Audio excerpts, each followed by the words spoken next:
말씀을 함께 봅니다. 마태복음 6장 11절.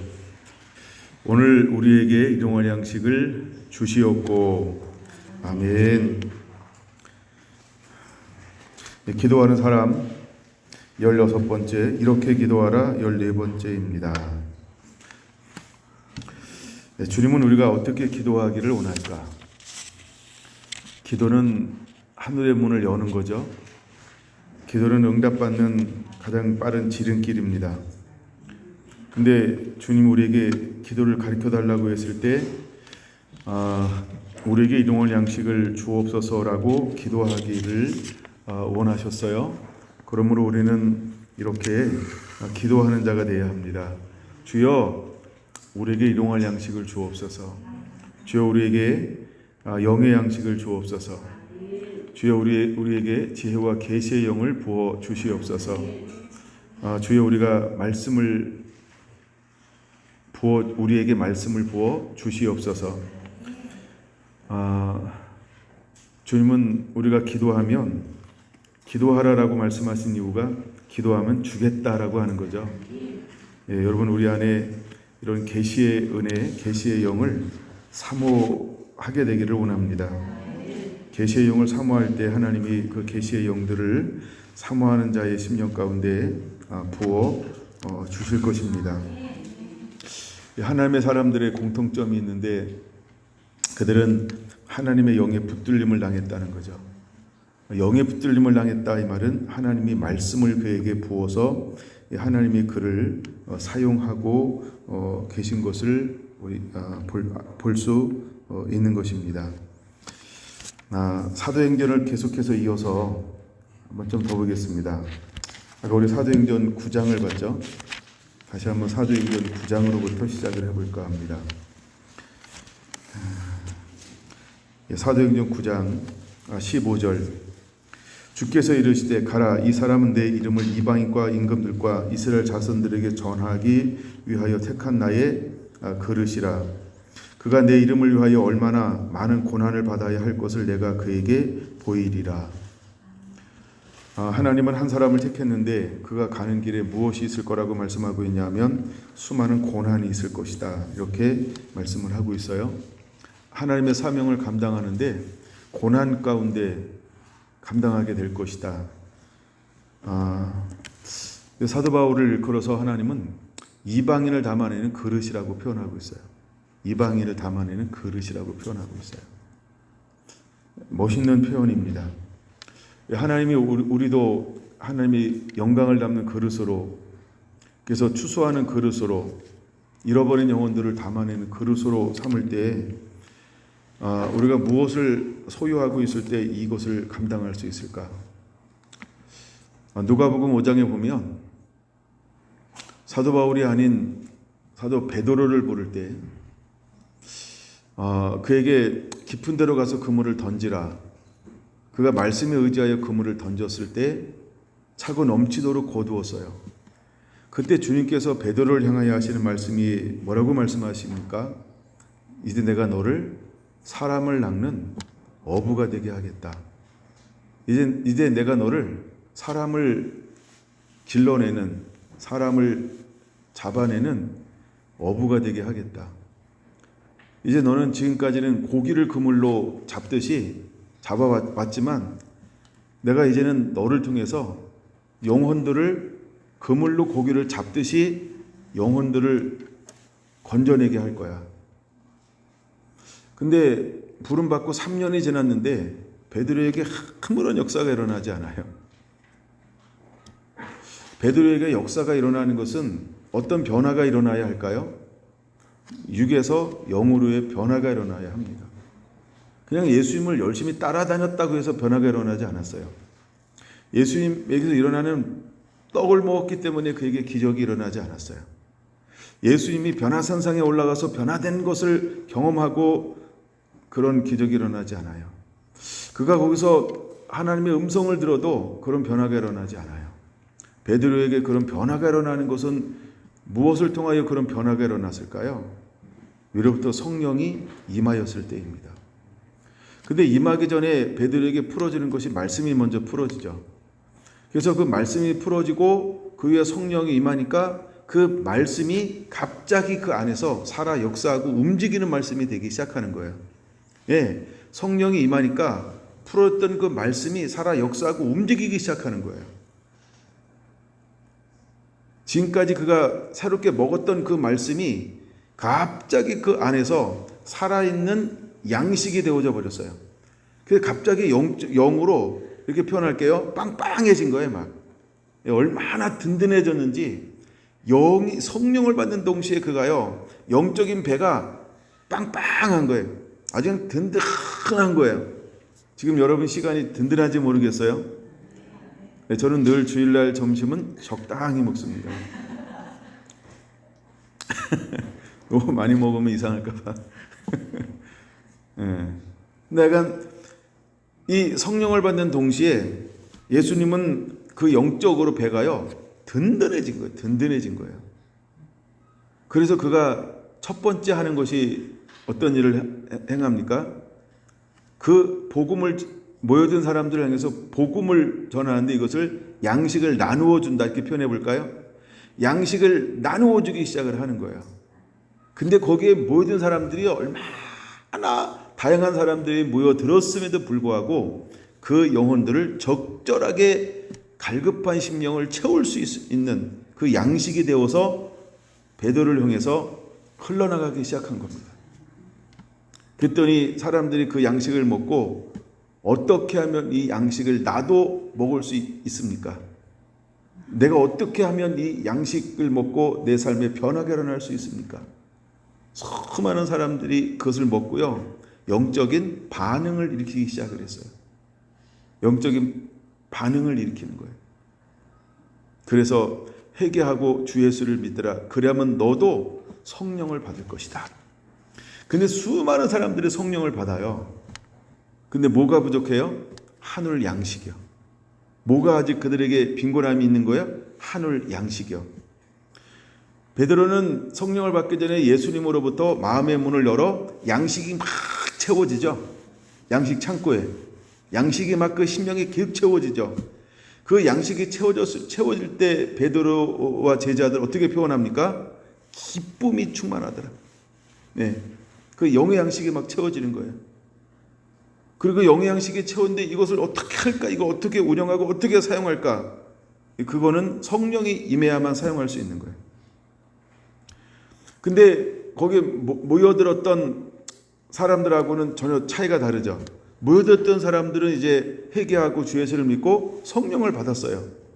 성령을 받는데 뭐에 대한 갈망이 끊임없이 그들 안에 일어나기 시작할까요? 영적 배고픔이요. 영적 배고픔이요. 이제 전에 있는 것은 간의 기별도 안 가요. 그리고 전에 있는 것은 입맛이 뚝 떨어졌어. 전에 있는 거는 먹을래야 먹을 수 없는 양식이 됐고 음식이 된 거예요. 전에 있는 집을 또 가려니까 안 맞는 거야. 도저히 먹을 수 없는 것이 된 거예요. 왜 그럴까요? 질적으로 완전히 사람이 변화가 됐기 때문에 그런 거예요. 그래서 어떤 걸 들어야 될까요? 영의 양식을 먹는 거예요. 영적으로 풀어지는 걸 먹어야 돼요.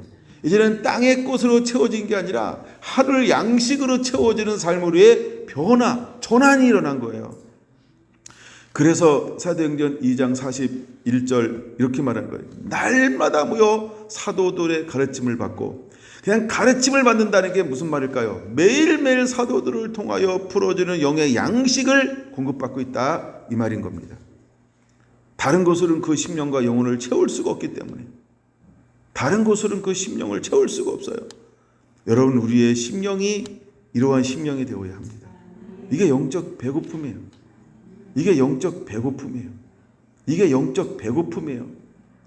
여러분, 아모스 8장에 일어나는 일들이 이런 일들이 일어나는 거예요. 여러분, 아모스 8장 기억하시나요?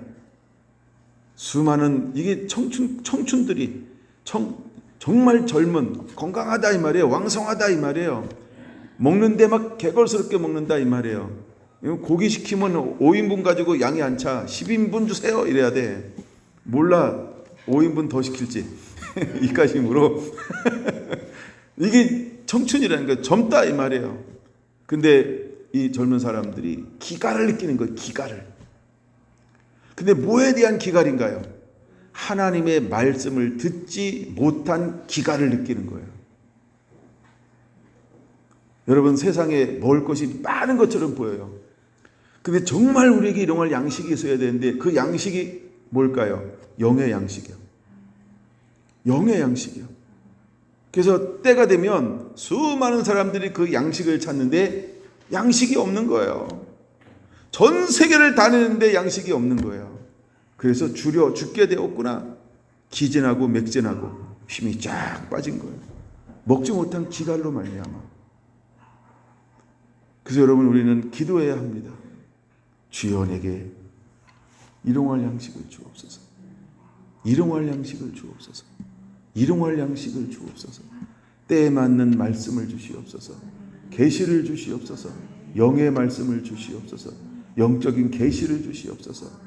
성경이 성령의 감동으로 된 것인데 이 말씀을 깨닫게 하여 주옵소서. 깨닫게 하여 주옵소서. 주여, 나도 성령의 감동받게 하여 주옵소서.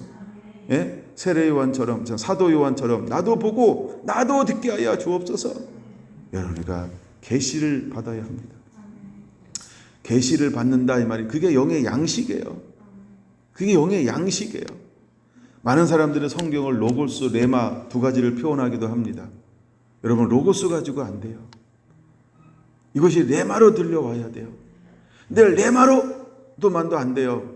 이제는 이 시대의 때를 따라 양식을 나누어 주는, 그 양식을 먹고 양식을 나누어 줄 수 있는 자가 되어야 할 줄로 믿습니다.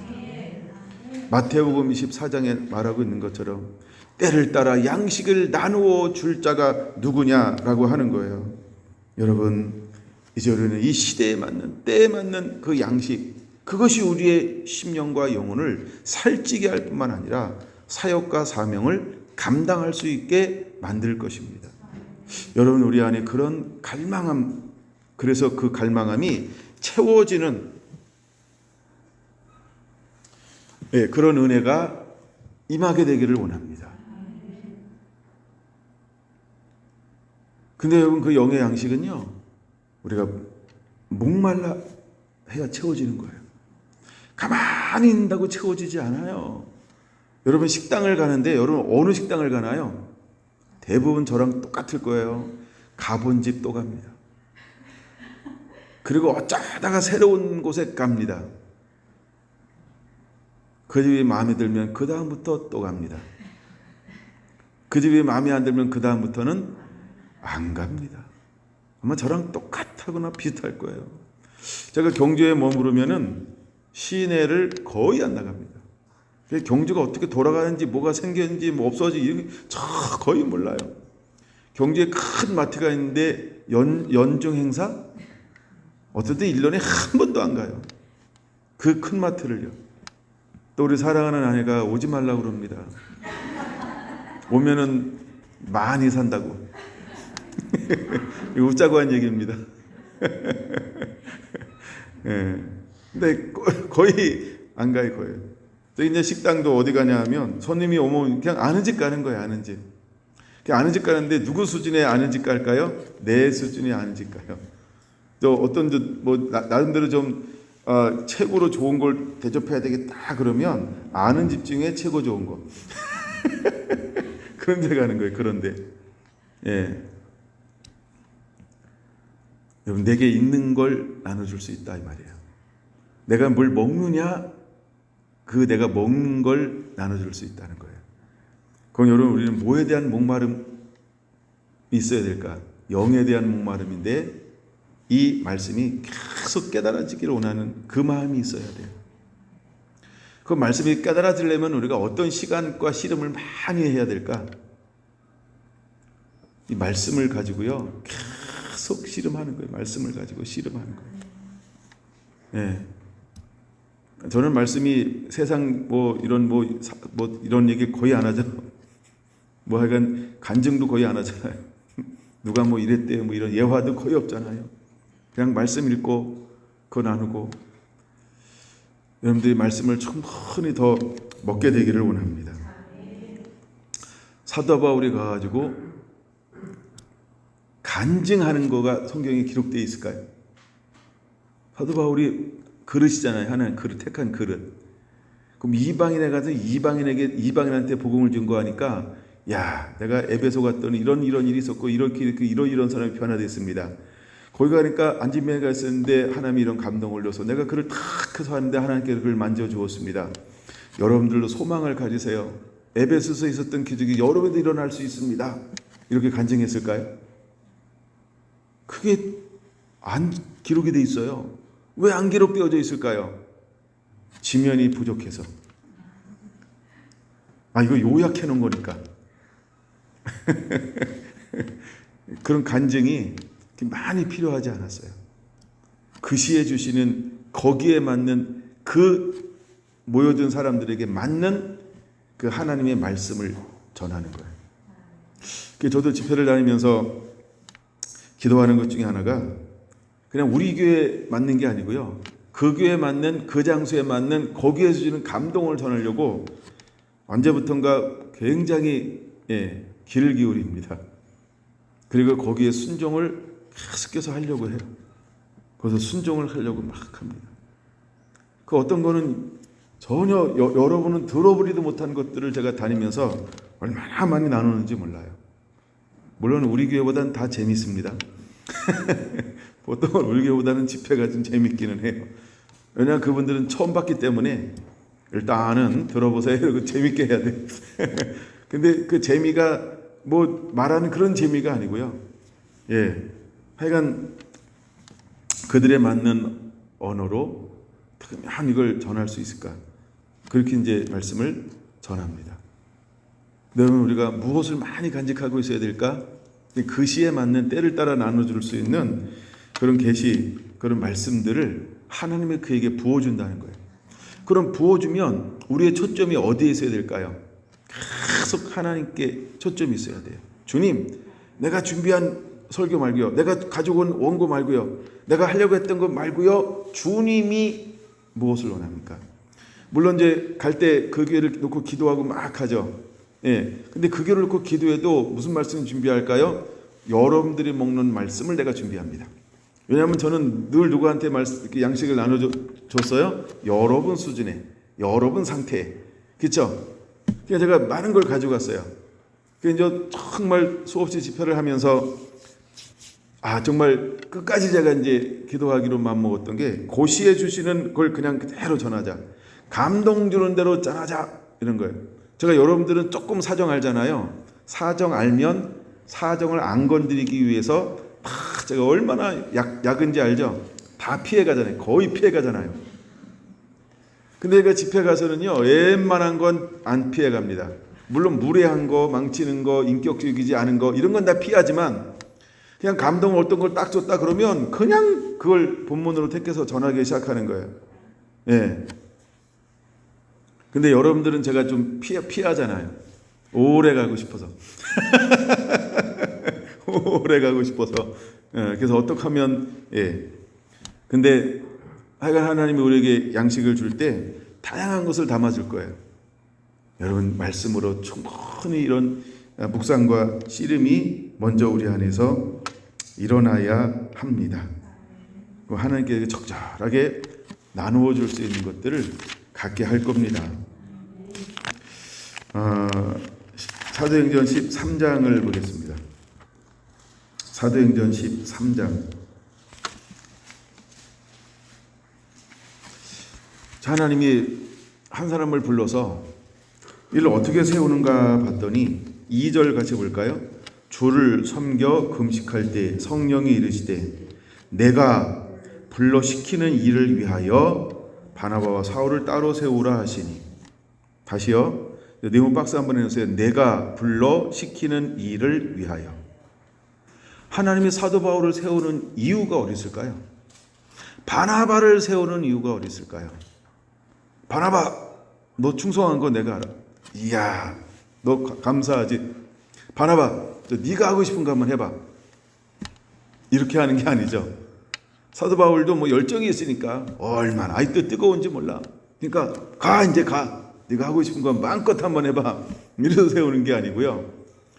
사도행전 13장 2절은 뭐라고 말씀하고 있나요? 주를 섬겨 금식할 때 성령이 이르시되 내가 불러 시키는 일을 위하여. 그럼 그 전에는 뭐하는 시즌을 보낸 거예요? 하나님의 말씀을 받는 법, 하나님의 양식을 소유하는 법, 하나님의 양식을 받아서 이것을 어떻게 하는지에 대한 법을 다메섹에서 부름받고 난 이후에 10수년 동안 하나님이 그것을 연단하고 가르친 거예요. 그러고 난 다음에 이제 하나님이 그를 딱 부르는 거죠. 자, 이제는 네가 배웠지, 네가 훈련됐지, 내가 너를 통하여서 내가 주는 양식을 나누어 주는 자로 내가 너의 그릇에 내 것을 담아줄 거야. 그럼 넌 어떻게 해야 돼? 그릇 가지고 나가서 거저 받았으니 거저 줘. 뭘 줄까요? 야, 네가 생각하지 마. 생각은 내가 하는 거야. 너는 그냥 하기만 하면 돼. 하나님이 사도 바울에게 그릇으로 쓰기를 원했어요.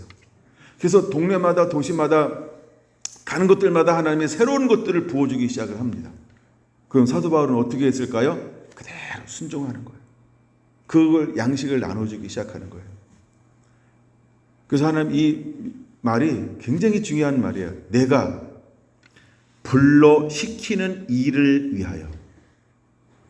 그러면 예수님의 양식이 뭐가 예수님의 양식이라고 그랬어요? 나의 양식은 나를 보내신 이의 뜻을 행하며 그의 일을 온전히 이루는 이것이니라. 그럼 사도 바울의 양식은 무엇이 되어야 할까요? 그렇죠? 내가 불러 시키는 일을 위하여. 이것이 사도 바울에게는 양식이라는 겁니다. 그럼 오늘날 우리에게 양식은 무엇이 되어야 할까요? 동일합니다. 하나님이 불러 시키는 그것을 하면 그게 양식이라는 거예요. 어떤 사람은 양식이 많을 수 있고 어떤 사람은 양식이 적을 수 있어요. 많고 적으면 그리 중요하지 않습니다. 많아도 하나님이 시키는 일이고요, 적어도 하나님이 시키는 일이라는 거예요. 제가 이것을 묵상하다가 어디를 묵상하게 되냐 하면 달란트를 줬어요. 마태복음에 달란트를 줘요. 5달란트, 2달란트, 1달란트. 달란트의 양은 차이가 있어요. 그렇죠? 근데 결과는 똑같다라고 하는 거죠. 많아도 충성한 거고 적어도 충성한 거고. 근데 거기에 1달란트 받은 사람은 차이가 있는데 무슨 차이가 있어요? 잘 보세요. 내가 불러 시키는 일을 위하여 충성하라 이랬는데 1달란트는 뭘 안 했어요? 내가 불러 시키는 일, 그것을 뭘 가지고, 양식을 가지고 뭘 안 했어요? 순종하지 않았어요. 그러니까 여러분, 양식이 많이 있다, 적게 있다, 이건 인본주의죠. 이거는 타락한 인간들이 경쟁한 데서 오는 거예요. 하나님은 그걸 전혀 염두에 두지 않아요. 하나님 나라는 이 1달란트 받은 사람의 문제는 뭐냐 하면 이거를 사용하지 않았다, 믿음으로 반응하지 않았다, 순종하지 않았다, 자기 생각을 첨부시켰다, 이게 문제라는 거예요. 우리가 일용할 양식을 주옵소서 그랬어요. 그래서 우리가 일용할 양식을 받았어요. 그러면 일용할 양식을 가지고 우리가 어떻게 사는 자가 되어야 할까요? 내가 뭘 깨달았어요? 내가 어떤 말씀을 받았어요? 내 안에 기쁨이 있어요? 내 안에 즐거움이 있어요? 내 안에 막 환희가 나요? 그럼 이걸 가지고 뭐 하라고요? 나 먹고 잘 살자, 그게 아니죠. 뭐 하라고 그러는 거예요? 요한복음 4장에 보면 추수할 것은 많대. 이것이 뭐라 그랬어요? 하늘의 양식, 이것이 아버지의 뜻, 이것이 나를 보내신 것이다 라고 말씀을 드렸어요.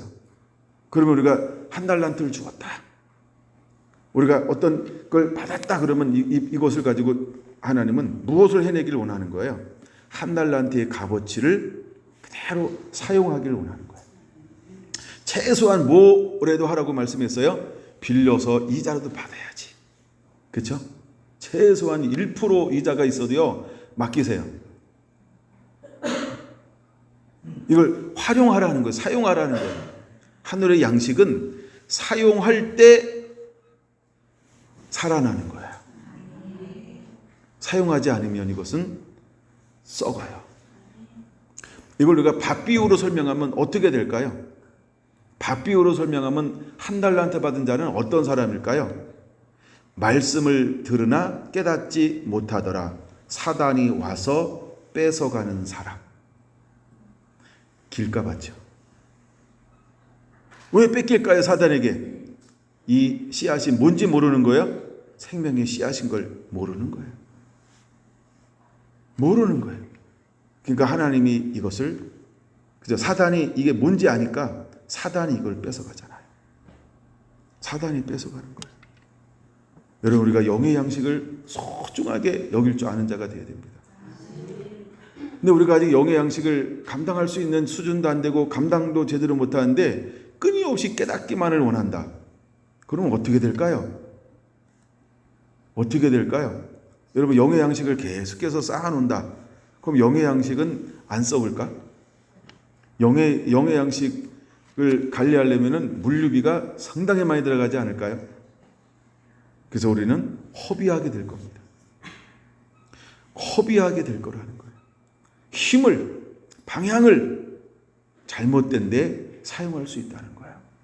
이걸 우리는 자기의 성을 쌓는다라고 표현하는 거예요. 하나님 우리에게 이렇게 말할 겁니다.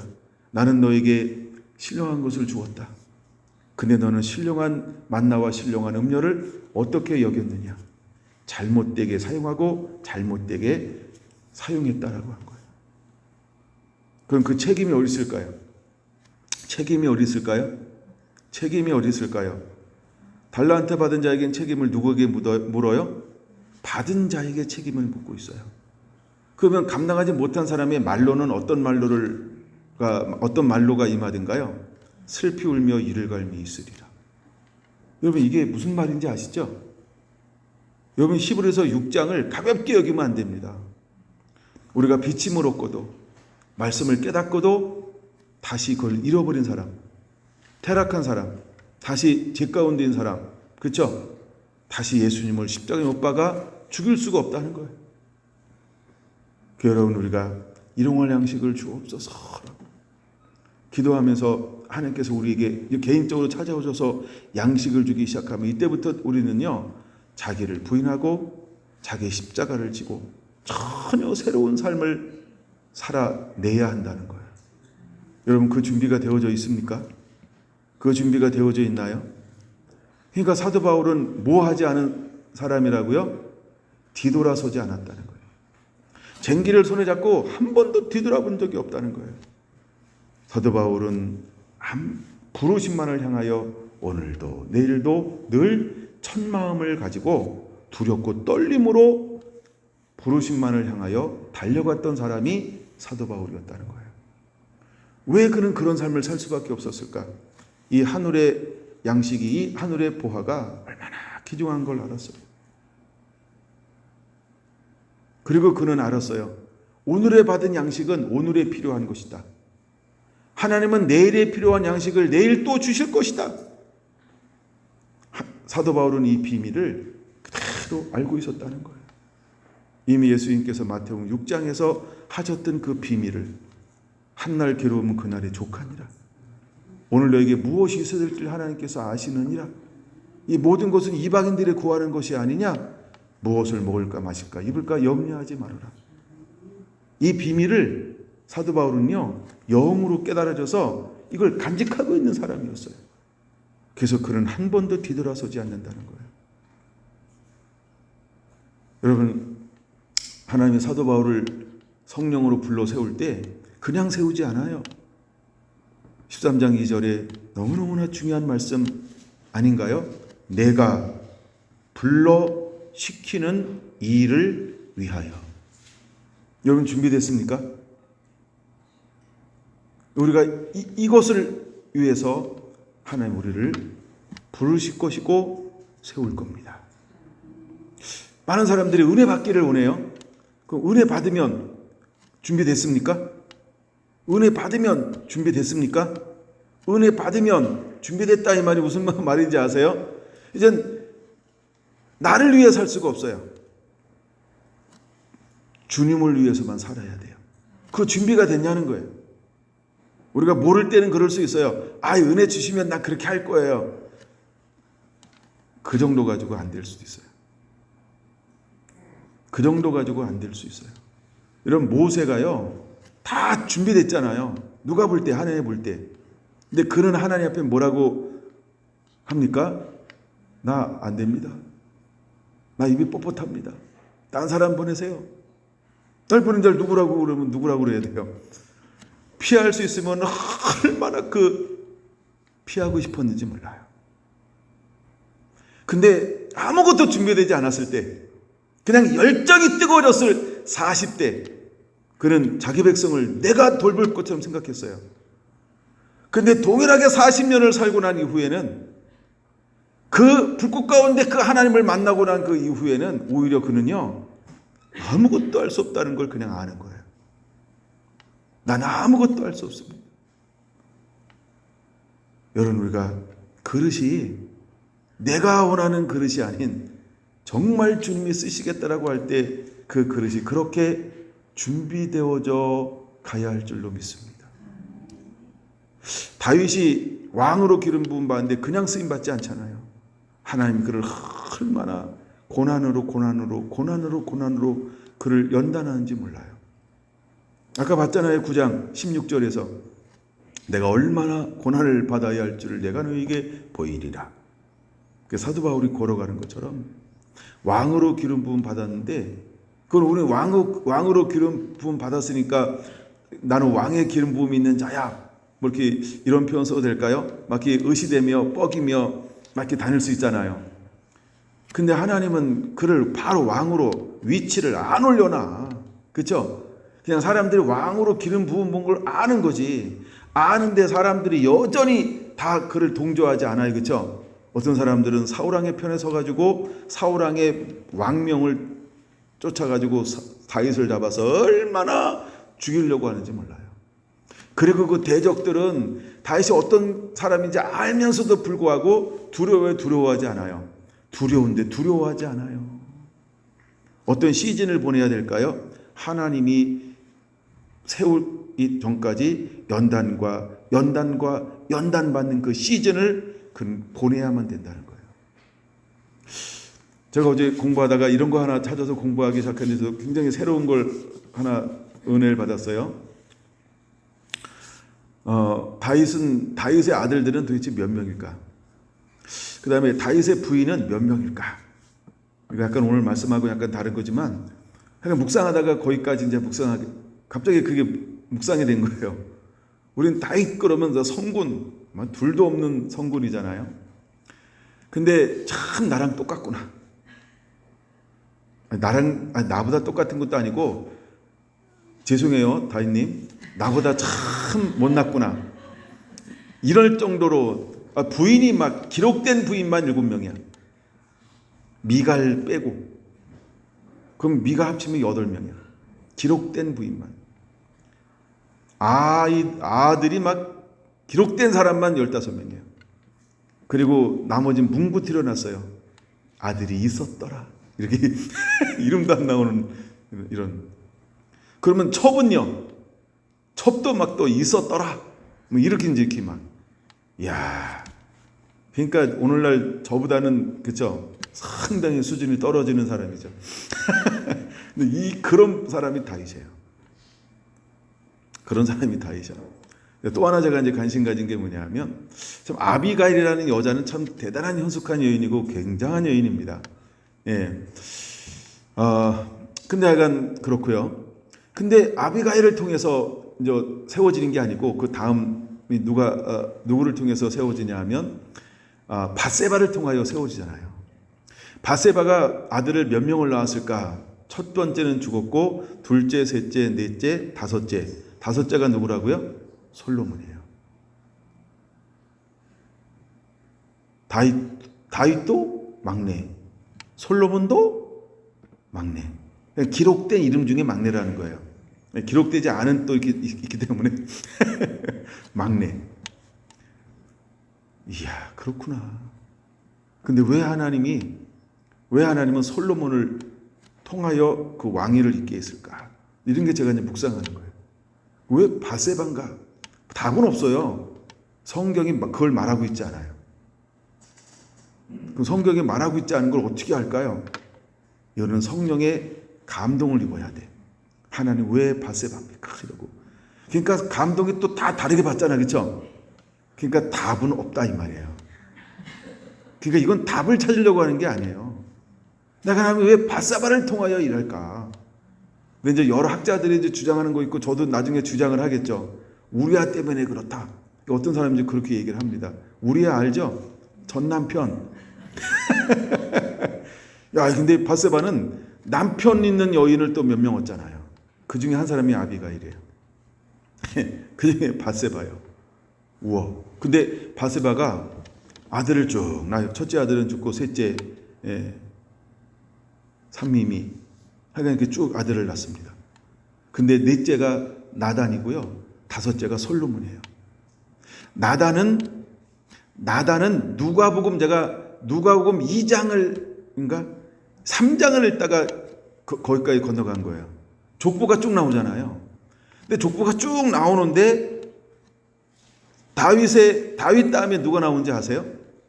솔로몬 이렇게 나와야 되잖아. 근데 누가 나오냐면 나다 왜 갑자기 나다 이러지? 그래가지고 나단이 누구야? 그래서 나단을 찾기 시작한 거예요. 나단을. 그래서 솔로몬 아들들을 찾기 시작을 하게 된 계기가 됐어요. 어제. 나단은 마리아가 태어나는 계보를 잇는 사람이에요. 그다음에 솔로몬은 요셉을 낳는 계보를 잇는 사람이에요. 근데 하나님께서 누구를 통하여 시작을 했어요? 다윗을 통하여. 근데 누구의 아들들을 통하여? 밧세바가 난 아들, 넷째 나단, 다섯째 솔로몬을 통하여서 하나님은요 마리아가 태어나게 만들고요. 그 다음에 요셉이 태어나게 만드는 거예요. 그래서 어제 조금 이제 시간이 이제 부족하잖아요. 그래서 하여간 그 정도까지 제가 묵상하고 씨름하고 있어요. 그러니까 우리가 몰라요. 근데 중요한 건요, 밧세바가 어떤 여인이었는가 이런 거예요. 그다음에 그가 누구를 만났냐면 다윗을 만나요. 여러분 이런 데서 우리가 도덕을 따지면 답이 없어요. 그렇죠? 이게 선악을 따지면 답은 안 나와요. 하나님의 나라는 선악을 따지는 게 아니에요. 왜냐하면 사단은 할 수 있으면 계속해서 이 하나님의 영광, 이 하나님 메시아가 또 다시 오실 메시아, 또 그분을 예비할 수 있는 신부가 단장되고 준비되는 것을 할 수만 있으면 모든 방법을 다 동원해서 이걸 막 헤쳐놓으려고 하는 존재가 사단이라는 거예요. 근데 하나님은 그래서 사단이 귀신같이 알잖아요. 귀신같이 하는 그 귀신을 어떻게 헷갈리게 만들까? 그래서 우리가 볼 때는 비윤리적이고 비도덕적인 것으로 걔를 헷갈리게 만들어놔. 이게 이해가 돼야 돼요. 예, 어떤 건 명확한데 어떤 건 명확하지 않아요. 그래서 여러분 우리가 하나님 앞에 설 때 어떻게 서는지 아십니까? 각각 자기가 행한 대로 이런 게 이제 답이고 이런 게 힌트예요. 우리가 어떤 연약함이 있을 수 있어요. 부족함이 있을 수 있어. 어느 한순간에 우리가 연약함이 있고 부족함이 있을 수 있어. 그렇죠? 여러분 각오를 그렇게 많이 따지지 마세요. 예? 예. 안 따질게요. 회개하기 전에 지금 가서 따져. 그리고 이제 회개하고 그만 따지고. 예, 억울하면. 여러분 5년 전 걸 묻지 말든가 아니면 3년 전 건 난 묻지 말고 다 간용함으로 정하겠다. 이게 이제 다음에 나오는 이제 주제입니다. 우리가 우리 죄를 사하여 준 것처럼. 그럼 여러분 도대체 언제까지 그걸 상처받은 거 그걸 연연하며 갈 거냐 이거예요. 그러니까 여러분들이 성경에 안 나와요. 몇 년 이상 기억하지 말라 이런 거 성경에 안 나와요. 성경에 나오는 거 하나는요. 해가 지도록 불을 품지 말아라. 그러니까 하나님 말씀대로 가면 굉장히 짧아. 24시간도 안 돼. 아침에 하면 좀 시간이 길어. 근데 저녁 낮을 하잖아요. 그럼 해가 지도록인데 해를 붙잡아 맬 수도 없고 굉장히 짧아요 이거. 그러니까 억울하고 그냥 속 터지기 전에 이거 빨리 풀어야 되거든. 아니면 견고한 진이 진친다 이래. 그래서 마이가 딱 진을 치니까. 이건 좀 다음에 나오는 설교인데 약간 그런 거예요. 그러니까 여러분 이걸 내 스스로가 어떻게 한번 거봐야 돼. 나는 5년 이상 걸 묻지 않고 다 용서하고 가겠다. 뭐 이런 거. 그냥 다윗을 보면서 그런 생각을 막 하는 거예요, 혼자. 재밌죠? 묵상은 전 소설 쓴다 이래요. 묵상은 상상의 나라는 제 마음대로 하는 거예요. 여러분 상상을 내 마음대로 하는데 세금 안 걷어요. 통행료도 안 받더라고요. 하이패스가 없어요. 하늘을 날아다니는데. 여러분 상상을 막 해요. 근데 상상을 막 하는데 그 범주가 있어요. 범주. 내가 깨닫고 알고 있는 말씀 안에서라는 거예요. 이게 묵상이에요. 이게 묵상의 힘이에요. 그래서 아는 것은 힘이다. 맞나요? 성경으로 보면 하나님을 아는 것과 예수님을 아는 것이 영생이라는 거예요. 그러니까 우리가 하나님을 알아야 돼. 가인 얘기는 여기까지 하고요. 다시 사도 바울 두 번째 말씀 4절 보겠습니다. 4절. 사도행전 13장 4절인데요.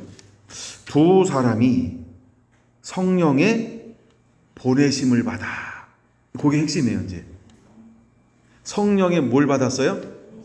보내심. 이야. 사도 바울이 가는데요. 그냥 가는 게 아니야. 내가 말씀을 받았으니까, 내가 담에서 경험을 했으니까, 내가 그래도 배운 사람이니까, 야 나를 다시 그 바나바가 나를 청구했잖아. 그러니까 그가 가지 않아요. 누가 보내기까지는 그는 움직이지 않아요? 성령이요. 여러분 제발이지 뭘 하려고 하지 마세요. 제가 이거 가끔 잘 쓰는 용어죠. 언제 움직여야 돼요? 성령이 보내시면 그때 움직이세요. 내가 하려고 하면 그냥 힘쓰고 애쓰고 막 그래야 돼요. 근데 성령이 딱 하게 하잖아요.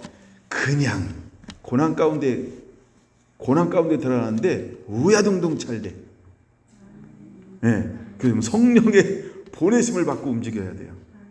할렐루야. 그래서 우리가 감동받고 하는 게 참 좋은 거예요. 감동을 받고 하는 거예요. 감동이 임하기까지는 그냥 엎드려 있으세요. 감동이 잘 안 오면은 감나무 밑에가 있으면 감동이 잘 올 줄 몰라요. 알아요. 감 안 떨어지면 흔들어. 안 떨어지면 내가 따. 그러면 막 감동이 막 잘 올 거예요.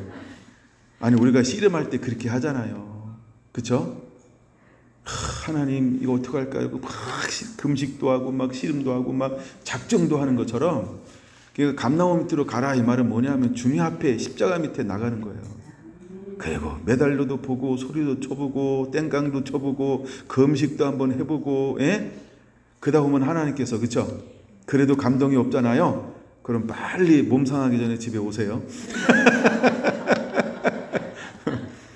어떤 건 막 안 되는데 막 때가 안 되는데 막 계속 거기서 막 때 나올 때까지 박박 잡고 닦으면 피만 나오면요.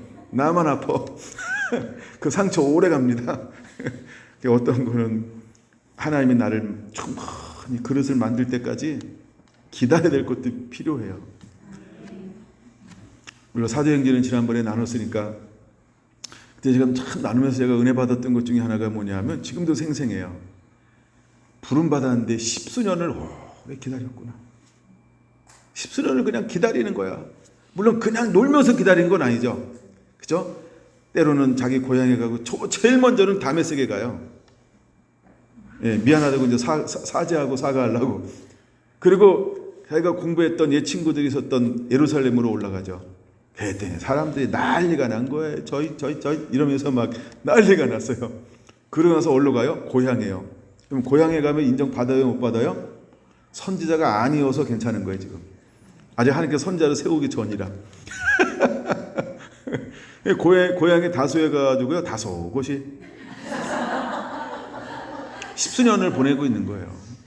그냥 무명으로 보내는 거예요. 거기서 그가 뭐였을까요? 갈고 닦고 뭘? 진리를요. 하나님의 말씀을요. 그러던 어느 날 예루살렘에 핍박이 일어나고 환란이 막 일어나요. 그리고 흩어지는 거예요. 그때 예루살렘에서 파송하는 사람이 누구였냐 하면 바나바예요. 그래서 바나바를 통해서 어디로 이동해요? 안디옥으로. 그래서 안디옥에 와서 1년 동안 모으면서 말씀을 가르치고 사역하기 시작하는 거예요. 그러던 어느 날 하나님의 성령이 그 지도부에 임했어요. 내가 두 사람을 내가 시키는 일을 위하여 따로 세우라. 그러고 난 다음에 4절에 말하는 거예요. 성령의 보내심을 받아. 여러분, 우리에게도 이런 시즌들이 일어나게 될 것입니다. 우리가 충분히 머무르는 자가 되기를 축원합니다. 쭉쭉쭉 넘어가서 18장 5절 봅니다. 18장 5절 얼마나 많이 넘어간지 몰라요. 제가 이제 보고 싶은 핵심 중에 하나인데, 저는 5절 말씀 읽으면서 제가 처음에 이 5절에 감동을 받은 게, 일본에서 사역을 하고 비행기 타고 돌아오는 가운데 이게 그렇게 은혜가 되는 거예요. 뭐 일본에서 은혜가 되면 얼마나 좋았겠어요, 그렇죠? 근데 갔다 오는데 이게 그렇게 은혜가 되는 거예요. 그래서 그때 갔다 오고 나서 처음에 나눈 말씀이 이 말씀이었을 거예요. 이게 막 너무 뜨거운 거야, 이게. 근데 하나님이 사도 바울을 어떻게 들었으냐 하면요, 5절 같이 읽을까요? 실라와 디모데가 마게도냐로부터 내려오매 바울이 하나님의 말씀에 붙잡혀 유대인들에게 예수는 그리스도라 밝히 증언하니. 이야, 하나님의 말씀에 붙잡혀. 이미 사도 바울은요, 양식을 먹을 만큼 먹고, 그쵸? 근데도 계속해서 하나님께서 새로운 곳에 갈 때마다 끊임없이 하나님은 사도 바울에게 무엇을 공급해 주고 있나요? 하늘문을 열어서 고린도에 필요한 말씀을 먹여주는 거예요. 마게도냐 가면 마게도냐, 데살로니가 가면 데살로니가, 막 더베 가면 더베, 거기에 필요한 말씀을 주는데, 이번에 이제 고린도에 딱 갔거든요. 그랬더니 하나님께서요, 야, 고린도는 더 많은 걸 받아야 여기서 이걸 이 사람들을 먹일 수 있어. 이게 하나님의 생각이에요. 그래서 사도 바울을요, 신라도 내려왔어요. 실로아노, 신라가 내려와요. 디모데가 합류해요. 이 두 사람도 다 나중에 다 사도입니다. 근데 이 사람이 함께 나와서 합류했음에도 불구하고, 야, 그 정도 가지고는 될 수 없어. 옛날에 내가 줬던 거 그거 가지고는 너희가 감당할 수가 없어. 내가 너에게 새로운 곳으로 내가 너에게 다시 말씀을 부어줘야 돼. 그래서 하나님이요, 사도 바울을 어떻게 합니까? 말씀에 완전히 붙잡아줘요. 하늘의 양식으로, 아버지의 마음으로. 예, 그를 완전히 막 하나님께서 막 강력하게 붙잡아줘요. 그러고 난 다음에, 야, 너 이 고린도에서 예수 그리스도를 새롭게 증거하기 시작해. 증거가 뭐냐죠? 전도하라는 거예요. 복음을 나누라는 거예요. 그래서 잃어버린 영혼들을 추수하라고 하는 거예요. 그래서 하나님께서 사도 바울에게 그 고린도를 추수하기에 넉넉한 하늘의 양식을 성령의 붙잡혀 감동 가운데 이 양식을 풀어놓기 시작을 합니다. 풀어놓기 시작하는데 그 사람들이 잘 받아들이든가요, 안 받아들이든가요? 똑같아요. 처음에는 못 먹고 막 거부가 일어나요. 그냥 거부만 하는 게 아니라 수많은 사람들이 핍박하고 방해하고 조롱하고 막 멸시하고 엄청난 와서 사람들이 방해합니다. 근데 그 중에 어떤 사람이 있는 거예요? 이 양식을 먹을 사람이 있는 거예요. 그래서 그렇게 하늘 양식이 왔음에도 불구하고 사도 바울은요, 인간적인 갈등을 합니다. 우리가 은혜 가운데 있으면서 갈등이 일어나잖아요. 근데 사도 바울도 똑같이 갈등하는 걸 막 갈등을 막 일으켜요. 근데 하나님이 그 밤에 성령에 붙들려 말씀을 꽉 채우는 것 가지고는 양에 차지 않았나 봐요. 또다시 하나님이 그 밤에 누구를 만나는 거예요? 사도 바울을 찾아왔어요. 여러분 9절 한번 볼까요? 9절. 밤에 주께서 환상 가운데 바울에게 말씀하시되 두려워하지 말고 침묵하지 말고 말하라. 이게 뭘 말하는 거예요? 양식을 나누어 줘라 이 말이죠. 복음을 나눠라 이 말이죠. 예, 계시를 풀어놔라 이 말이죠. 내가 너에게 줬던 그 모든 것을 두려워하지 말고 침묵하지 말고 강하고 담대하게 내 그릇에 담아진 것 그것을 다 쏟아내, 다 깨끗이 나누어 줘. 이런 표현이죠. 그 다음에 이렇게 말합니다. 내가 너와 함께 있으니 어떤 사람도 너를 대적하여 해롭게 할 자가 없을 것이니 이는 이 성중에 내 백성이 많음이니라. 하나님이 그 밤에 찾아와서 이 사도 바울을요 다시 한번 위로하고 권면하는 거예요. 여러분, 우리가 때때로 하는 양식을 가지고 있어도, 비밀한 걸 가지고 있어도 성령의 이끌림을 받고 살고 있음에도 불구하고 여전히 우리는 뭐가 찾아올 수 있어요? 인간적인 연약함이 우리를 가끔씩 막 아내가 눈 크게 뜨는 것처럼 막 이렇게 다가올 수 있어요. 하여간 막 이런 식으로 다가올 수 있다는 거예요. 근데 하나님은 그럴 때마다 오셔서 어떻게 하시던가요? 힘을 주고 위로를 주고 격려하고. 할렐루야. 여러분, 아내들은 남편을 향해서 늘 언제나 미소를 지어 주셔야 합니다. 그쵸? 아내된 여러분, 안 해봤어요? 아내된 여러분, 남편을 향해 늘 미소를 띄워주세요. 남편들은 늘 위로받아야 돼. 평생 위로를 받아도요 부족합니다.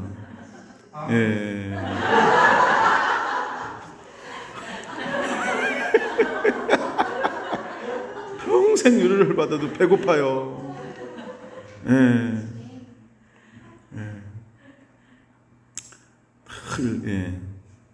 안동 한번 갔다 와야 되겠다. 늘 미소를 지어줘야 됩니다. 근데 사도 바울도 하나님이 찾아오셔서 그에게 미소를 싹 지어주니까 얼마나 힘을 얻는지. 그도 남자인지라 얼마나 힘을 얻는지 몰라요. 그리고요 거기서 아무 말도 안 하고 쑥 지나가려고 했거든요. 그 막 어마어마한 성령의 강력한 말씀에 붙잡혔음에도 불구하고 그 도시를 너무 힘들어서 지나가려고 했어요. 근데 그 위로를 받고요, 그 하나님의 미소 한방 때문에 얼마나 머물러요? 그거 나오잖아요. 11절 1년 6개월 동안 머물며 그들 가운데서 하나님의 양식을 나누어 주더라. 할렐루야. 여러분, 남자는 아내의 미소를 먹고 사는 거예요. 그럼 더 나가가지고 그 미소 때문에 또 막 열심히 일한다. 이제 또 집에 빨리 들어와요. 왜 빨리 들어올까요? 그 미소 보고 싶어가지고 험한 데로 안 가고. 안 귀찮게 하나요? 너무 귀찮아서 미소 안 지어주는 거 아닌지?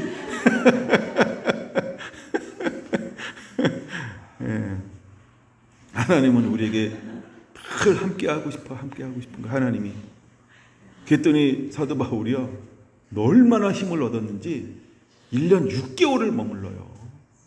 뭐에 붙들렸어요? 성령이에요. 내가 머무르고 싶어서 머무르는 게 아니고, 그럼 1년 6개월 끊임없이 매일 하나님 양식을 나누어 줬거든요. 근데 양식이 바닥났다, 이런 게 없어요. 왜 사도 바울은 양식이 안 떨어졌을까요? 하나님이 매일 양식을 공급해 주는 거예요. 그래서 이 5절의 말씀이 그래서 기록된 거예요. 그냥 몇 달 있었다, 몇 달 있는 거는 이 정도로 기록이 없어요. 근데 여기 5절에 있잖아요. 하나님의 말씀에 붙잡혀 하늘 양식에 막 계속해서 하나님께서 파이프를 연결해 줘가지고 1년 6개월 동안 그 고린도의 허다한 사람들을 먹여야 되니까. 그래서 세워진 교회가 고린도 교회예요. 그러니까 고린도 교회가 어떤 교회가 되는지 알죠? 고린도 교회가 이제 복잡한 도시야. 대구 뺨칩니다. 막 우상 이런 거 말도 말아요.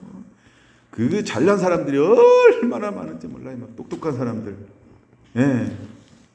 근데 거기서 하나님이 놀라운 역사들이 일어나는데, 가장 하나님의 은사와 능력이 많이 풀어진 교회 중에 하나가 어떤 교회일까요? 고린도 교회예요. 그러면 생각해 보세요. 어찌 거기는 그렇게 많은 은사가 풀어졌을까요? 하나님의 영이, 그쵸? 하나님의 말씀에 붙잡혀 성령의 감동에 붙들려 하늘의 영광을 막 무지막지하게 풀어내니까 그를 따르는 사람들 가운데요, 어떠한 역사들이 막 이루 말할 수 없을 정도로 일어난 교회가 고린도 교회였다는 거예요.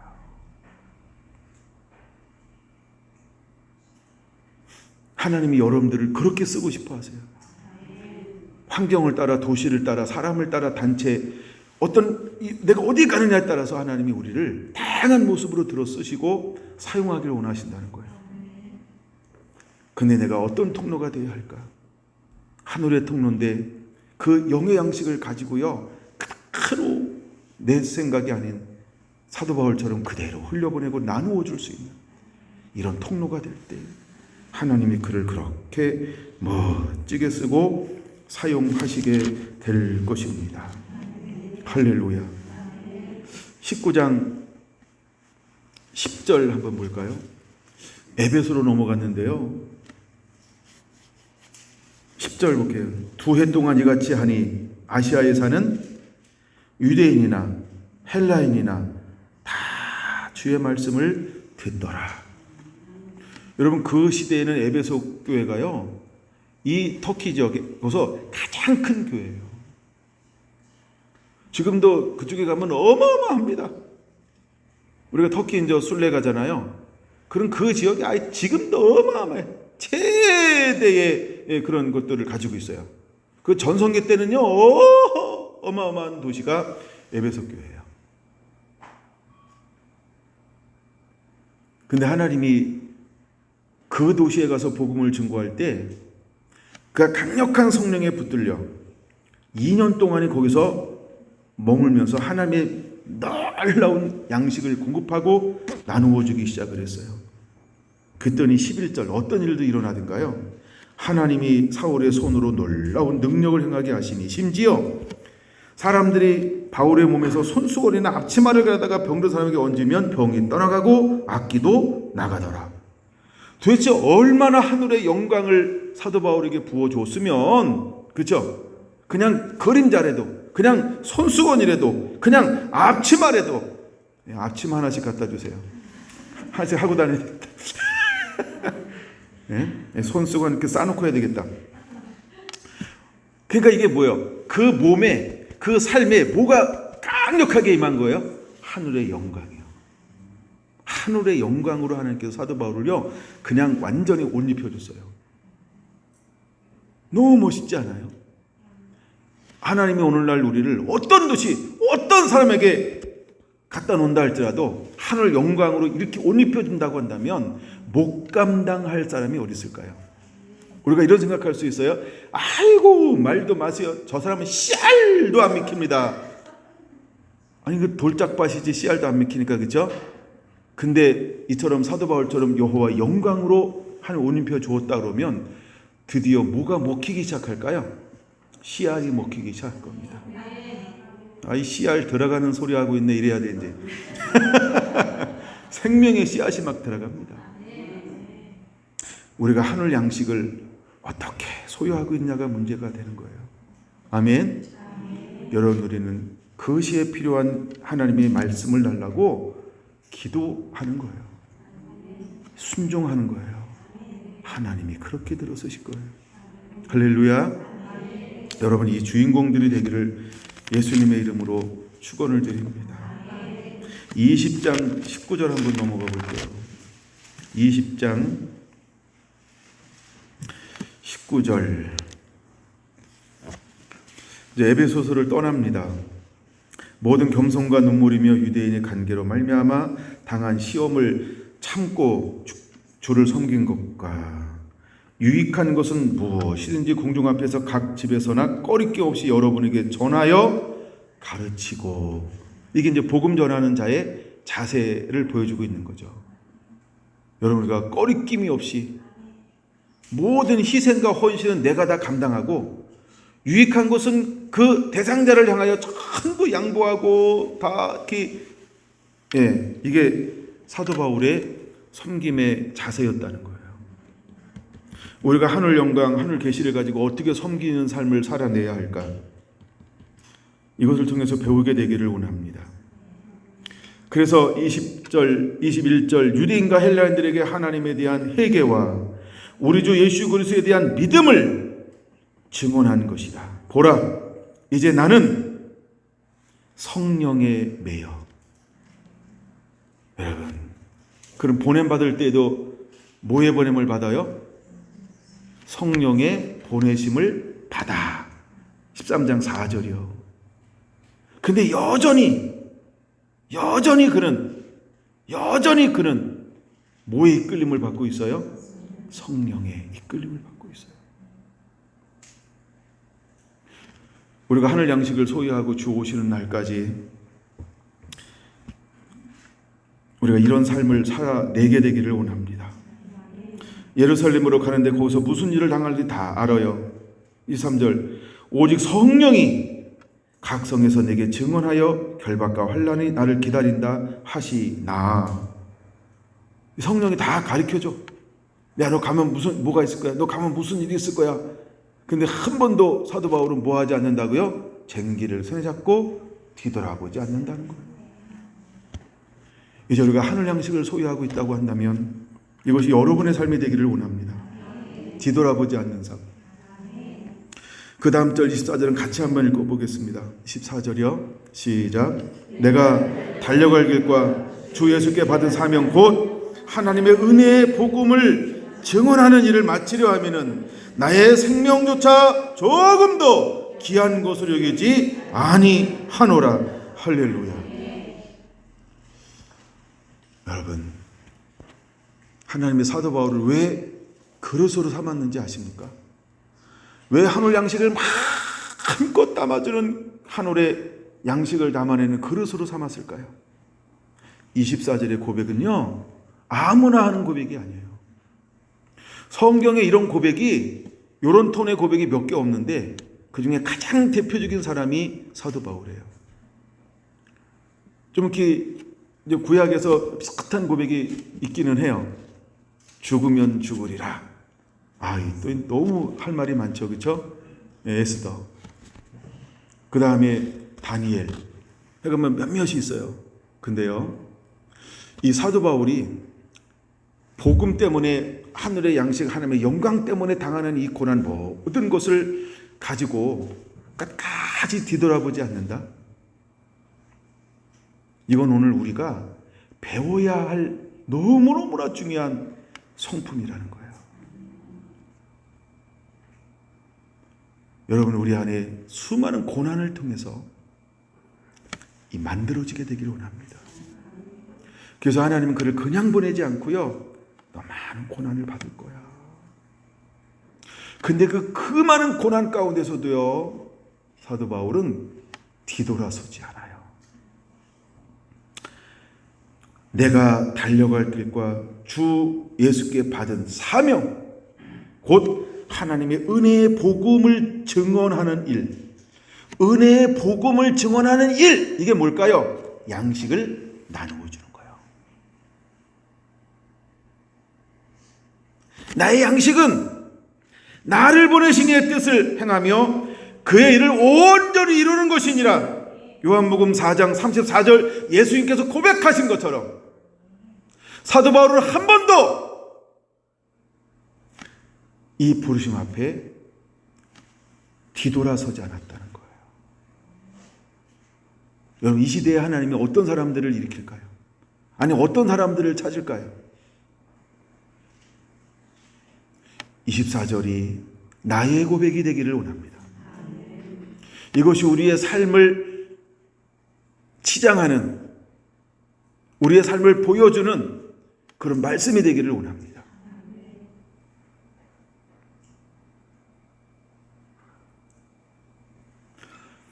그냥 27절만 한번 더 볼게요. 이는 내가 꼬리 끼지 않고 하나님의 뜻을 다 여러분에게 전하였습니다.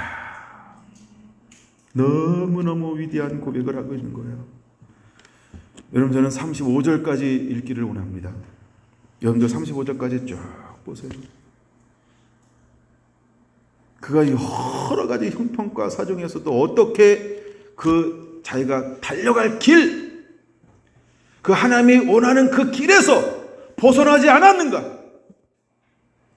수많은 고난과 고통과 압제와 버림과 죽음의 공포, 수많은 환난 가운데서도 그는요 한 번도 주님이 원하시는 그 길에서 벗어나지 않았다는 거예요. 그 길을 부끄러워하지 않았다는 거예요. 피하지 않았다는 거예요. 주여 이 길만한이라고 그렇게 씨름하지 않았다는 거예요. 내 원대로 마옵시고 아버지의 원대로 되기를 원하나이다.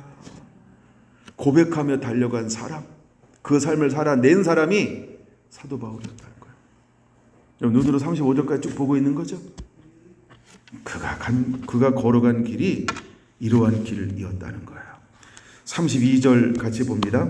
그쯤은 읽었지 않았을까 싶어서.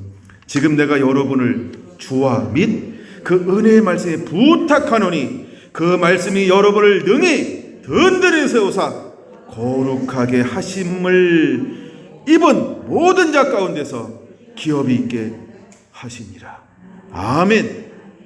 여러분 이제 우리가 우리의 소망, 우리의 비전, 이것이 나의 꿈, 나의 비전이 아니고 어떤 나의 명예도 아니고 나의 명성도 아니고 32절이어야 할 줄로 믿습니다. 35절 같이 읽을까요? 범사에 여러분에게 모범을 보여준 바와 같이 수고하여 약한 자들을 돕고 또 주 예수께서 친히 말씀하신 바 주는 것이 받는 것보다 복이 있다 하심을 기억하여야 할지니라. 여러분 이것이 그가 걸어간 길이라는 거예요. 하나님께서 끊임없이 그의 그릇에 하나님의 계시를 담아줘. 말씀을 담아줘. 때에 따른 말씀, 때에 따른 하늘의 방법을 끊임없이 그에게 가르쳐줘. 알려준다 이 말이에요. 끊임없이 영의 문이 열려요. 거저받았으니 받는 것보다 이제는 주는 자가 더 복이 있다. 그는요 받은 것을 어떻게 했어요? 저축하지 않았어요. 그는 받은 다음에 그대로 나눠줬어요. 그대로 나눠줬어요. 여러분 우물이 있는데 우물이 있잖아요. 물을 길어내지 않으면 물이 넘치나요? 안 넘쳐요. 그렇죠? 그저 하나님께서 우리에게 줬잖아요. 그걸 사용하지 않잖아요. 그럼 그게 남아있는 게 아니에요. 계속 받았으면 퍼날르세요. 내가 누가 기도하는 누구 권면하라 그러면 전화로 권면하든 문자로 권면하든 찾아가서 권면하든 해야 돼. 아멘. 그게 양식을 나눠주는 거예요. 그 하나님께 내게 또 다른 감동, 또 다른 감동, 또 다른 감동, 또 다른 감동 반드시 주실 것입니다. 할렐루야. 자기 생활에 얽매이지 마세요. 부름받은 자는 자기 생활에 얽매이는 게 아니에요. 감동 주면 그냥 가는 거예요. 감동 주면 하는 거예요. 할렐루야. 이게 주는 것이 받는 것보다 복이 있다 많은 말이 이런 말이에요. 자, 하나님께 받았어요. 그럼 이게 너무 비밀하잖아. 제가 말씀을 준비하면서 막 깨달음이 막 오잖아요. 어떤 건 막 쟁일하고 싶을 때가 많잖아요. 근데 이제 시계도 봐야 되고 막 이러면서 나름 조절은 합니다. 예, 근데 무한정 제가 하지는 않아요. 그렇죠? 끝날 때가 자꾸 다가오고 있어요. 근데 막 이런 거, 야, 이거 막 주고 싶은 마음이에요. 주고 싶은 마음이에요. 그게. 근데 주는 것이 받는 것보다 복이 있다는 거예요. 만약에 여러분에게 하늘 양식이 있잖아요. 그럼 자꾸 주세요. 자꾸 주세요. 안 주니까 안 되는 거예요. 아, 이거 되나? 돼. 내가 깨달은 거, 괜찮아. 그렇죠? 제가 아까 다윈 얘기했잖아요. 그게 아는 사람에게는 그렇게 새로운 걸까요? 처음 안 나한테는 굉장히 새로운 건데. 아는 사람에게는 그렇게 새로운 거 아니에요. 근데 나는 처음 듣잖아 그거를. 예? 아니 바세바가 있었대요. 아들을 5명 낳았대요. 그중에 첫째 아들은 죽었대요. 근데 왜 단이 나올까? 단이 마리아의 조상이래요. 아? 너무 놀랍지 않아요? 아니, 나는 굉장히 은혜 받았어요, 그걸요. 근데 그걸 아는 사람 보고 물어보세요. 나처럼 은혜가 되나? 그럼 날 옆으로 볼지 몰라요. 아니, 목사님인데 그걸 지금 알아요? 그래요. 목사인데 지금 알아요. 목사는 다 아는 게 아닌 게, 다 알아서 목사가 아닙니다. 매일 말씀이 새롭게 깨달아지는 거예요. 그러니까 새롭게 주어지는 그 말씀 때문에 사는 거예요. 할렐루야. 아멘. 예. 저는 옛날에 받았던 것 가지고 이렇게 생생하게 재밌게 못합니다.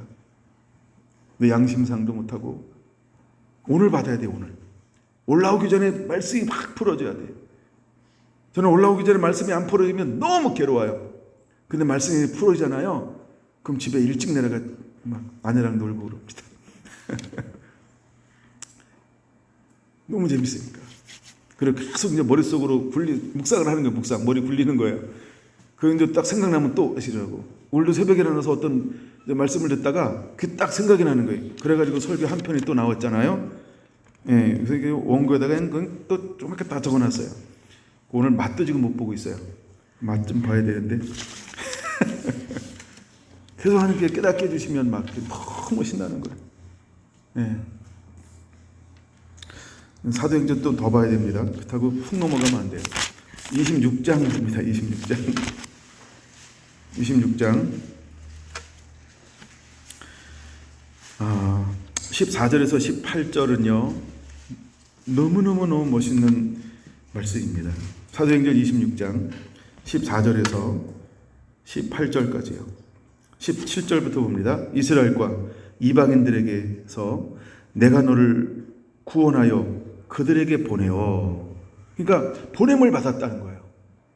근데 누구를 위하여 보냄 받았는가? 이스라엘과 이방인들에게 하나님이 보냈다라고 하는 거예요. 그럼 가서 하는 역할이 뭘까요? 18절 그 눈을 뜨게 하고 어둠에서 빛으로 사단의 권세에서 하나님께로 돌아오게 하고 제3과 나를 믿어 거룩하게 된 무리 가운데서 기업을 얻게 하리라. 이 하나님의 음성을 듣고요. 사도 바울은요. 뭐 하지 않았다고요? 이게 지금 쟁기 잡은 거예요. 쟁기. 뒤돌아서지 않겠네. 그래 한 번도 뒤돌아보지 않았다는 거예요. 하나님의 이 부름을 받고 나서 한 번도 뒤돌아서지 않았다는 거예요. 여러분 이 18절 너무 멋있지 않아요? 이 18절 자꾸 읽어서 익숙한 말씀으로 만드시기 바랍니다. 18절 눈을 뜨게 하여 어둠에서 빛으로 사단의 권세에서 하나님께로 그 다음에 제사장과 나를 믿어 거룩하게 된 무리 가운데서 영원한 기업을 얻게 하려 하심이니라. 이것이 하나님의 사도 바울을 통해서 이거 하고 싶은 거예요. 오늘날 하나님께서 다시 오실 주의 길을 열어갈 사람에게 뭐 하고 싶을까요? 오늘은 못 보지만 준비된 것 중에 하나가 계시록 10장입니다. 그럼 마지막에 계시를 줄 거야. 두루마기를 먹으라고 그럴 거예요. 너 다시 예언하라! 라고 할 거예요. 그럼 가서 뭐 하길 원할까요? 야! 눈을 밝혀야지. 눈이 무슨 눈이에요? 마음 눈이요. 생명의 눈이요. 진리의 눈이요. 여러분 눈이 밝아져야 되는 거야. 깨달았다 이게 눈이 띄어지는 걸 말하는 거거든요. 그래서 어둠에서 빛으로 사단의 권세에서 하나님께로 그쵸? 그 다음에 거룩한 무리들 가운데서 영원한 기업을 누리게 하는 거예요. 그러니까 믿다 마는 게 아니고 끝까지 완주에는 천국의 영원한 생명, 그 기업, 그 땅 이걸 유업으로 누릴 수 있도록 너 그 사역, 그 사명 난 너를 통하여 이루기를 원한다. 근데 사도 바울은 이것을 한 번도 포기한 적이 없다. 이 길을 그렇게 그대로 걸어냈다는 겁니다. 사도행전 28장 23절로 31절 제가 성경 구절을 가르쳐주는 이유는 다 읽지 않지만 여러분들이 나중에 읽으면서 은혜 받으라 이 말이에요. 사도행전 28장 23절에서 31절 23절 볼까요?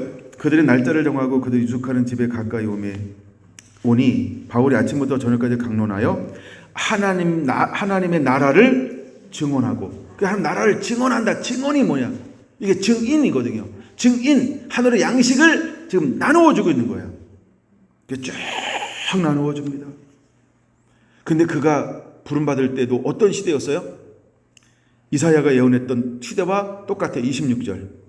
이 백성에게서 가서 말하기를 너희가 듣기를 들어도 도무지 깨닫지 못하고 보기는 보아도 도무지 알지 못하는도다. 이 백성들의 마음이 우둔하여져서 그 귀로는 듣기에 둔하고 눈은 감았으니 이는 눈으로 보고 귀로 듣고 마음으로 깨달아 돌아오면 내가 고쳐줄까 함이라. 근데 하나님께서 마지막 때에 무엇을 풀어놓기를 원하셨어요? 요한계시록 3장 18절에서 안약을 사서 눈에 발라 보게 하라. 이건 뭐예요? 마지막 때 주 오실 길을 예비하는 주의 신부들의 사역자들은요, 안약을 가서 나누어 줘야 된다 이 말이에요. 그래서 수많은 사람들을 눈을 뜨게 만들어 거예요. 귀를 열리게 해서 성령의 교회게 하신, 성령의 그에게 하신 말씀을 듣게 만들 거예요. 그리고 마음을 열어서요, 말씀을 듣는데 어찌할 거라는 이 현상들이 일어나요. 왜? 계시를 가져서 그런 거예요. 이게 양식이에요. 이게 마지막 때 계시를 가진 사람들이에요. 하나님이 하시겠다는 거예요. 그건 여러분 사람들이 뭐라고 해도 때가 되면 반드시 이것이 아니면 사람들을 깨울 수 없습니다. 뻔한 것 가지고는 깨울 수가 없어요. 반드시 이런 계시가 있어야 돼요. 하여간 이런 은혜가 뭔지 몰라도 괜찮아요. 그러나 하나님이 은혜를 부어줘서 그걸 아니면 사람들이 안 돌아옵니다. 화이마인 사람들이, 완고한 사람들이 그냥 우리가 한다고 돌아올까요? 안 돌아와요. 누가 그러잖아요. 이걸 믿으라고요. 예. 왜 이걸 믿으라고 그럴까요? 그렇죠? 모르니까 그런 거예요. 여기 있는 분들 중에서 이걸 믿어라 이럴 사람 있어요? 그러니까 그 사람과 여러분과 차이점이라는 거예요. 그들은 몰라요. 그럼 여러분, 우리는 이걸 믿지 않지만 우리 안에 소망이 있어야 돼요. 어떤 소망이요? 주연에게 진리의 영을 부으소서, 주연에게 말씀의 영을 부어 주옵소서. 그래서 아버지 이 말씀을, 영의 양식을, 하나님의 계시를, 아버지의 마음을 그대로 전하는 자가 되게 하여 주옵소서. 그 소망이 우리 안에 일어나야 할 줄로 믿습니다. 근데 이것을 위해서 사도 바울은 어떻게 이것을 전하는 자가 되었어요? 31절, 하나님 나라를 전파하며 주 예수 그리스도의 간한 모든 것을, 하늘의 양식입니다. 이것이 어떻게 전했다고요? 담대하게 거침없이. 아니, 그 시대도 담대하게 거침없이 전할 수밖에 없었다고 한다면 오늘날은 더더욱 어떤 세대가 됐을까요? 그때부터 더 완악하고 타락하고, 뭐 수준이 비슷할지도 몰라요. 이런 비슷하다 이 말은 똑같죠. 그건 오늘 우리 어떤 사역자가 되어야 될까요? 똑같이 담대해야 합니다. 똑같이 거침없이 전하는 자가 되어야 합니다. 그럼 뭘 가져야 이걸 거침없이 나누어 줄 수 있을까요? 여러분, 사울 청년은요, 변화받지 않기 전에 율법을 거침없이 집행하는 자였어요. 그렇죠? 근데 그가 복음에 붙들린 다음엔 무엇을 거침없이? 하늘의 양식을, 생명을 거침없이 발산하는 자의 삶을 살았다는 거예요. 이것이 우리의 삶이 되기를 원합니다. 이것이 우리에게 임하는 삶이 되기를 원합니다. 아멘.